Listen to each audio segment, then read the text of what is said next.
नमस्कार प्रिय भक्तगणों, स्वागत है आप सभी का आपके अपने चैनल ज्ञान अर्थ में। आज पौष माह का शुक्रवार है। आज के दिन रसपान करेंगे प्रिय भक्तगणों शुक्रवार की पावन एवं पौराणिक व्रत कथा। अगर आप शुक्रवार का व्रत करते हैं तो शुक्रवार की व्रत कथा अवश्य ही सुननी या पढ़नी चाहिए। यदि आपने व्रत नहीं भी रखा है तो भी माँ संतोषी की कृपा प्राप्त हेतु आप इस कथा का अवश्य ही रसपान करें। ऐसा करने से माता की पूजा अर्चना संपूर्ण होती है, साथ ही माता साधक की सभी मनोकामनाएं शीघ्र ही पूर्ण करती है। जो भी साधक इस कथा को सच्चे हृदय के साथ रसपान करते हैं उनके सभी मनोरथ शीघ्र ही पूर्ण होते हैं और साथ ही धन वैभव लक्ष्मी का घर में स्थायी रूप से वास होता है। आइए ध्यान लगाकर रसपान करते हैं कल्याणकारी माता संतोषी की पावन एवं पौराणिक व्रत कथा। एक बुढ़िया थी, उसके 7 बेटे थे। 6 कमाने वाले थे जबकि एक निकम्मा था। बुढ़िया 6 बेटों की रसोई बनाती, भोजन कराती, उनसे जो कुछ जूठन बचता वह 7वें को दे देती। एक दिन वह पत्नी से बोला, देखो मेरी माँ को मुझ पर कितना प्रेम है। वह बोली, क्यों नहीं, सबका जूठा जो तुमको खिलाती है। वह बोला, ऐसा नहीं हो सकता, मैं जब तक अपनी आंखों से ना देख लूं मान नहीं सकता। बहू हंसकर बोली, देख लोगे तब तो मानोगे। कुछ दिन बाद त्योहार आया। घर में 7 प्रकार के भोजन और चूरमे के लड्डू बने। यह सब जांच करने के लिए सिर दुखने का बहाना कर पतला वस्त्र सिर पर ओढ़े रसोई घर में सो गया। वह कपड़े में से सब देखता रहा। 6 भाई भोजन करने आए। उसने देखा माँ ने उनके लिए सुंदर आसन बिछाकर नाना प्रकार की रसोई परोसी और आग्रह करके उन्हें जमाया। वह देखता रहा। 6 भोजन करके उठे तब माँ ने उनकी जूठी थालियों में से लड्डुओं के टुकड़े उठाकर एक लड्डू बनाया। जूठन साफ कर बुढ़िया माँ ने उसे पुकारा, बेटा 6 भाई भोजन करके चले गए, अब तू ही बाकी है, अब तू कब खाएगा। वह कहने लगा, माँ मुझे भोजन नहीं करना, मैं अब परदेश जा रहा हूँ। माँ ने कहा, कल जाता है सो आज ही चला जा। वह बोला, हाँ आज ही चला जा रहा हूँ। यह कहकर वह घर से निकल गया। 7वें बेटे को परदेश जाते समय पत्नी की याद आ गई। वह गौशाला में कंडे उपले थाप रही थी। वहां जाकर बोला, अब हम जावे परदेश, आवेंगे कुछ काल, तुम रहियो संतोष से धर्म अपनो पाल। वह बोली, जाओ पिया आनंद से, हमरो सोच हटाए, राम भरोसे हम रहे, ईश्वर तुम्हें सहाय। 2 निशानी आपन देख धरू में धीर, सुधी मती हमारी, बिसारियो रखियो मन गंभीर। वह बोला, मेरे पास तो कुछ नहीं, यह अंगूठी है सो ले ले और अपनी कुछ निशानी मुझे दे। वह बोली, मेरे पास क्या है, यह गोबर भरा हाथ। यह कहकर उसकी पीठ पर गोबर के हाथ की थाप मार दी। वह चल दिया। चलते चलते दूर देश पहुंचा। वहां एक साहूकार की दुकान थी। वहां जाकर कहने लगा, भाई मुझे नौकरी पर रख लो। साहूकार को जरूरत थी। बोला, रह जा। लड़के ने पूछा, तनख्वाह क्या दोगे। साहूकार ने कहा, काम देखकर दाम मिलेगा। साहूकार की नौकरी मिली। वह सुबह 7 बजे से 10 बजे तक नौकरी बजाने लगा। कुछ दिनों में दुकान का सारा लेन देन, हिसाब किताब, ग्राहकों को माल बेचना, सारा काम करने लगा। साहूकार के साथ 8 नौकर थे। वे सब चक्कर खाने लगे। यह तो बहुत होशियार बन गया। सेठ ने भी काम देखा और 3 महीने में ही उसे आधे मुनाफे का हिस्सेदार बना लिया। वह कुछ वर्ष में ही नाबी सेठ बन गया और मालिक सारा कारोबार उस पर छोड़कर चला गया। इधर उसकी पत्नी को सास ससुर दुख देने लगे। सारी गृहस्थी का काम करा के उसे लकड़ी लेने के जंगल में भेजते। इस बीच घर के आटे से जो भूसी निकलती है उसकी रोटी बनाकर रख दी जाती और फूटे नारियल की नारेली में पानी। एक दिन वह लकड़ी लेने जा रही थी। रास्ते में बहुत सी स्त्रियां संतोषी माता का व्रत करती दिखाई दी। वह वहां खड़ी होकर कथा सुनने लगी और पूछा, बहनों तुम किस देवता का व्रत करती हो और उसके करने से क्या फल मिलता है। यदि तुम इस व्रत का विधान मुझे समझाकर कहो तो मैं तुम्हारा बड़ा ही एहसान मानूंगी। तब उनमें से एक स्त्री बोली, सुनो, यह संतोषी माता का व्रत है। इसके करने से निर्धनता, दरिद्रता का नाश होता है और जो कुछ भी मन में कामना हो वह सब संतोषी माता की कृपा से पूरी होती है। तब उसने उस व्रत की विधि पूछी। वह भक्तिनी स्त्री बोली, 1.25 आने का गुड़, चना लेना, इच्छा हो तो 5.25 आने का लेना या 1.25 रुपए का भी सहूलियत के अनुसार लाना। बिना परेशानी और श्रद्धा व प्रेम से जितना भी बन पड़े सवाया लेना। प्रत्येक शुक्रवार को निराहार रहकर कथा सुनना, इसके बीच क्रम टूटे नहीं, लगातार नियम पालन करना। सुनने वाला कोई ना मिले तो घी का दीपक जलाकर उसके आगे या जल के पात्र को सामने रखकर कथा कहना। जब यह कार्य सिद्ध हो जाए नियम का पालन करना और कार्य सिद्ध हो जाने पर व्रत कथा का उद्यापन करना। 3 मास बीतने पर माता फल अवश्य ही पूर्ण करती हैं। यदि किसी के ग्रह खोटे भी हों तो भी माता वर्ष भर में कार्य सिद्ध करती हैं। फल सिद्ध होने पर उद्यापन करना चाहिए, बीच में नहीं। उद्यापन में 2.5 सेर आटे का खाजा और इसी परिणाम से खीर तथा चने का साग 8 लड़कों को भोजन कराना। जहाँ तक मिले देवर जेठ भाई बंधु के हों, ना मिले तो रिश्तेदार और पास पड़ोसियों को भी बुला सकते हैं। उन्हें भोजन करा यथा शक्ति दक्षिणा दे माता का नियम पूरा करना है। उस दिन घर में खटाई न खाना। यह सुन बुढ़िया की बहू चल दी। रास्ते में लकड़ी के बोझ को बेच दिया और उन पैसों से गुड़ चना ले माता के व्रत की तैयारी कर आगे चली और सामने मंदिर देखकर पूछने लगी, यह मंदिर किसका है? सब कहने लगे, संतोषी माता का है। यह सुनकर माता के मंदिर में जाकर चरणों में लौटने लगी। दीन हो विनती करने लगी, माँ मैं निपट अज्ञानी हूँ, व्रत के कुछ भी नियम नहीं जानती हूँ, मैं दुखी हूँ। हे माता जगत जननी मेरी दुख दूर करो, मैं तेरी शरण में हूँ। माता को दया आई। एक शुक्रवार बीता कि दूसरे को उसके पति का पत्र आया और तीसरे शुक्रवार को उसका भेजा हुआ पैसा आ पहुँचा। यह देख जेठ जेठानी मुंह सिकोड़ने लगे, लड़के ताने देने लगे। काकी के पास पत्र आने लगे, रुपया आने लगा, अब तो काकी की खातिर बढ़ेगी। बेचारी सरलता से कहती, भैया कागज आए, रुपया आए, हम सबके लिए अच्छा है। ऐसा कहकर आंखों में आंसू भरकर संतोषी माता के मंदिर में मातेश्वरी के चरणों में गिरकर रोने लगी। माँ मैंने तुमसे पैसा कम मांगा है, मुझे पैसे से क्या काम है, मुझे तो अपने सुहाग से काम है, मैं तो अपने स्वामी के दर्शन मांगती हूँ। तब माता ने प्रसन्न होकर कहा, जा बेटी तेरा स्वामी भी आएगा।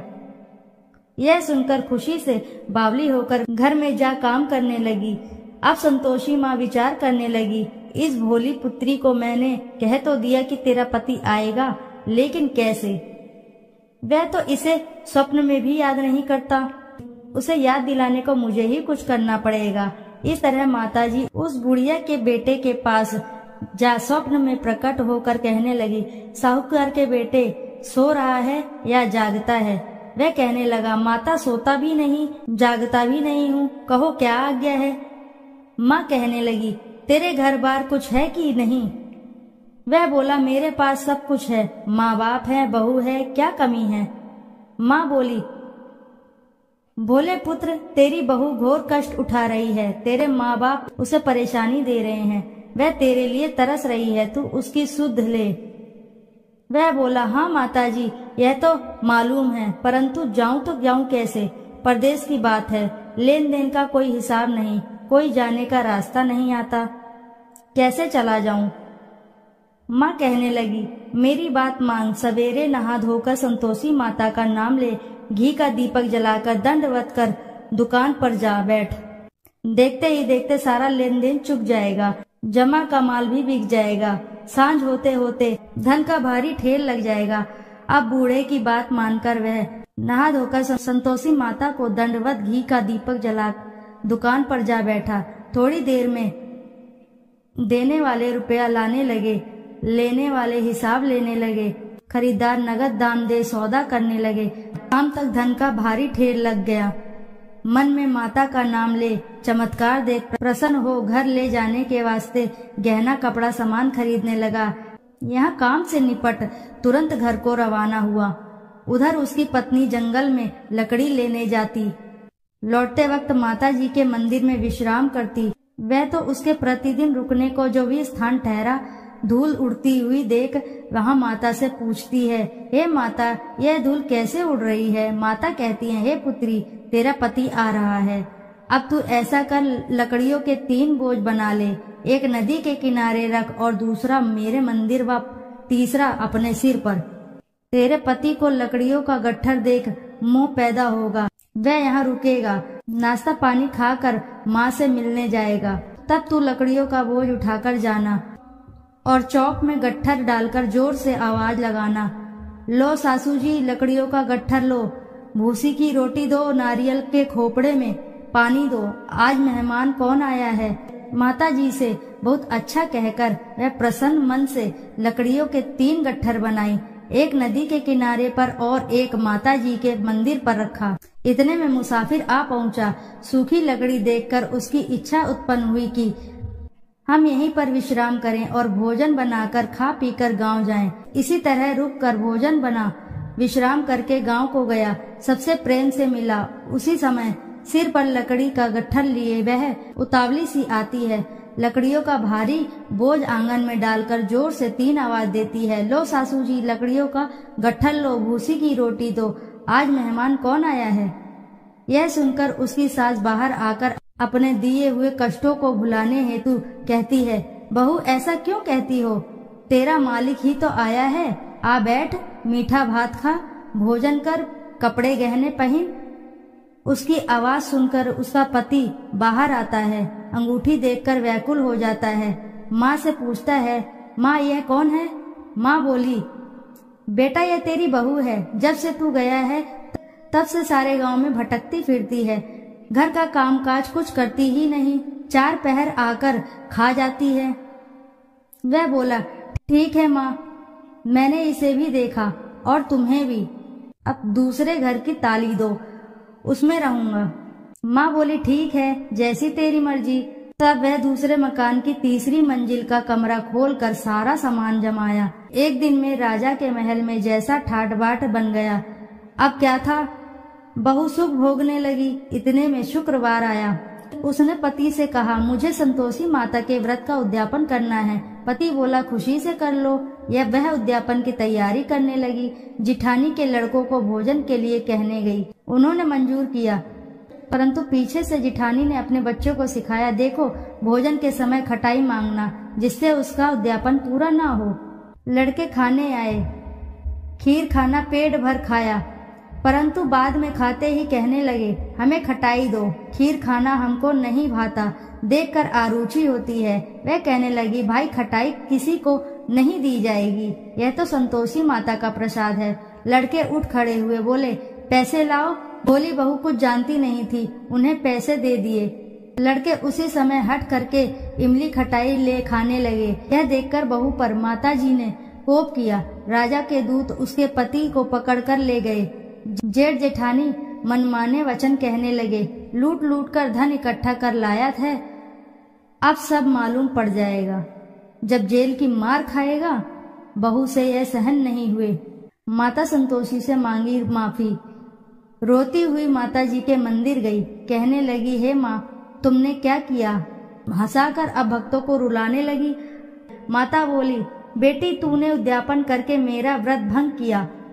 वह कहने लगी, माता मैंने कुछ अपराध किया है, मैंने तो भूल से लड़कों को पैसे दे दिए थे, मुझे क्षमा करो, मैं फिर तुम्हारा उद्यापन करूंगी। माँ बोली, अब भूल मत करना। वह कहती है, अब भूल नहीं होगी। अब बतलाओ वे कैसे आएंगे। माँ बोली, जा पुत्री, तेरा पति तुझे रास्ते में आता मिलेगा। वह निकली, राह में पति आता मिला। वह पूछी, कहाँ गए थे। वह कहने लगा, इतना धन जो कमाया है उसका टैक्स राजा ने मांगा था, वह भरने गया था। वह प्रसन्न हो बोली, भला हुआ, अब घर चलो। कुछ दिन बाद फिर शुक्रवार आया। फिर किया व्रत का उद्यापन। वह बोली, मुझे फिर से माता का उद्यापन करना है। पति ने कहा, करो। बहू फिर से जेठ के लड़के को भोजन को कहने गई।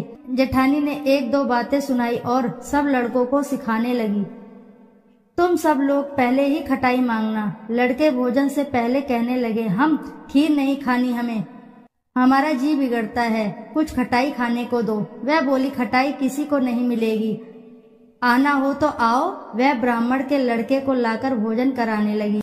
यथाशक्ति दक्षिणा की जगह 1-1 फल उन्हें दिया। संतोषी माता प्रसन्न हुई। माता की कृपा होते ही 9वें मास में उसके चंद्रमा के समान सुंदर पुत्र प्राप्त हुआ। पुत्र को पाकर प्रतिदिन माता जी के मंदिर को जाने लगी। माँ ने सोचा यह रोज आती है, आज क्यों न इसके घर चलूं।